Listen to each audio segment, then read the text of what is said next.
दियां तुसां ठीक ठाक हो सो, खैर खैरियत ना हो सो।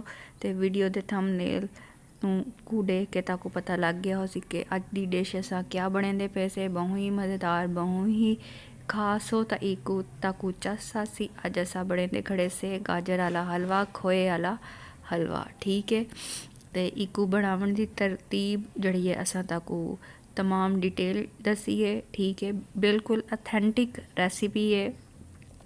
आज तक पूरे यूट्यूब ते बंदे ताकू कहना दसी हो सी। ठीक है, वीडियो को तुसा पूरा देखा है और ज़रूर ज़रूर जड़ा है ना अपनी फ्रेंड्स एंड फैमिली दे नाल शेयर कराए। ठीक है, असा 1 किलो गाजर घिदी है। ठीक है, इको असा छिल के धोगी दे वल असा इको कद्दूकश करसूँ। इहो जिहा कद्दूकश होवे या जड़ा ही तुसा इस्तेमाल करेंदे हो तुसा उंदे नाल इको कर घिनो। ठीक है, सारियां गाजरां असा कद्दूकश कर घिनसूँ। जे वाले साड़ियाँ गाजरां कद्दूकश थी वैसे देखो साड़ियाँ गाजरां जड़ियां ने कद्दूकश थी गई ने।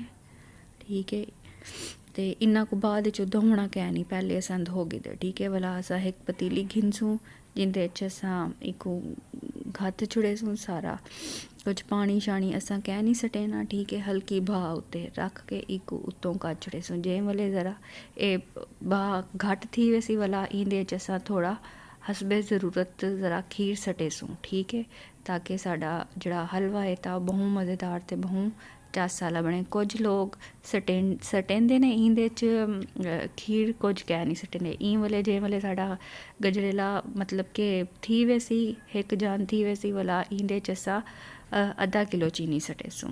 ठीक है, 1 किलो गाजरा हैं ज़्यादातर तो इवें सटेंदे, लेकिन सबको इतना मिठा कह नहीं बनता। असा आधा किलो तो थोड़ा घट सटिए, तुस अपने मिठे के मुताबिक सटो। वल असा इकू भुनी दे के ये देखो साड़ा शुगर चीनी इंदे च मिल गई है अच्छे तरीके दे नाल। ठीक है, ई पॉइंट दे उत्ते ना तुसा वंजना कै नहीं ए बेओबे पासे। ठीक है, थोड़ा घी पहले तुसा सटना। हुण असा इंदे च सटेंदे खड़े से देसी घी वाल असा को चंगी तरह भुनेसूँ। हुण ये साडे कोल है खोया। ठीक है, खोया तुसा घिनो अपने फ्राई पैन च पहले उको इवें नरम कर घिनो। उवें असा साबत ही सट सकते से, लेकिन साबत सटन दे नाल वल ओ चस कह नहीं आनी। ताकू होटलों की कार असा बनाना सीखेसूँ। इवें साडा हलवा है देखो देसी घी वाली भुनी थी गई है। वल ओबे पासे साडा एक खोया इवें थी गया। ठीक है, देखो तुसा देखिया हो सी अक्सर जड़े होटलों उत्ते तुसा वेंदे हो तो इवें उत्ते खोया इवें लिपा खड़े होंदे। ठीक है, वल ओ इकू गर्म कर घिंदे ने ते भला ओ इवें थी वेंदे नरम। ठीक है, असा इकू अच्छे तरीके नाल इंदे च सट के भुनी देसूँ। ये साड़ी फाइनल लुक है। उम्मीद करनी है ताको वीडियो पसंद आई हो सी। वीडियो अगर पसंद आई है तो मेरे चैनल को लाइक सबसक्राइब और शेयर करो। बहुत मेहनत दे नाल असां थाड़े किते वीडियो बनेंदे से। ठीक है, तो मेरी वीडियो को पूरा देखा करो। और तुसा केड़ी डिश खाना पसंद करेंदे हो या ताकू क्या डिश भांदी तुसा क्या आदे हो कि ताकू असा बना के सिखाऊं, तुसा कमेंट बॉक्स कमेंट ज़रूर कराए।